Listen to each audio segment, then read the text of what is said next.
আমি যেমন গিফট দিতে পছন্দ করি, ঠিক তেমন গিফট পেতেও কিন্তু পছন্দ করি। আজকে আমার একটা ছোট ভাই আমার জন্য একটা গিফট এনেছে।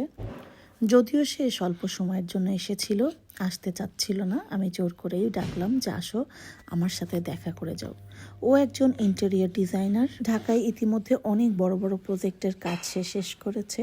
তো কিছুদিন আগে ওর যশোর থেকে একটা কল আসে, সেই আপুর বাসা তৈরির কাজ শেষ, এখন সে ভালো একটা ইন্টেরিয়র ডিজাইনার খুঁজছিল। তো সে নাফিসকে কল দেয় এবং নাফিস তার টিমকে নিয়ে সেই বাসাটা ভিজিট করে। নাফিস খুবই অল্প সময়ের জন্য আমার এখানে এসেছিল, যদিও সে আসতে চাচ্ছিল না, সে বাসায় যাবে এই জন্য ব্যস্ত ছিল। তারপরেও আমার ডাকে সে চলে আসলো, আর সেই সাথে দেখো আমার জন্য একটা গিফট এনেছে। আমি কিন্তু জানতাম না এখানে কি গিফট ছিল।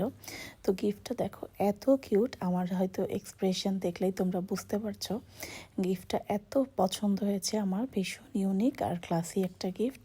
তোমরা যারা ভালো মানের ক্লাসি ইন্টেরিয়র ডিজাইনার খুঁজছো, তারা চাইলে নাফিসের সাথে যোগাযোগ করতে পারো। আমি নাফিসের পেজ লিঙ্ক আমার কমেন্ট বক্সে দিয়ে দিব, তোমরা সেখান থেকে তার সাথে যোগাযোগ করতে পারো।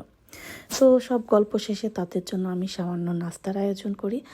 গল্প করতে করতে আমাদের সময়টা যে কখন পার হয়ে গেল আমরা আসলে কেউ বুঝতেই পারলাম না।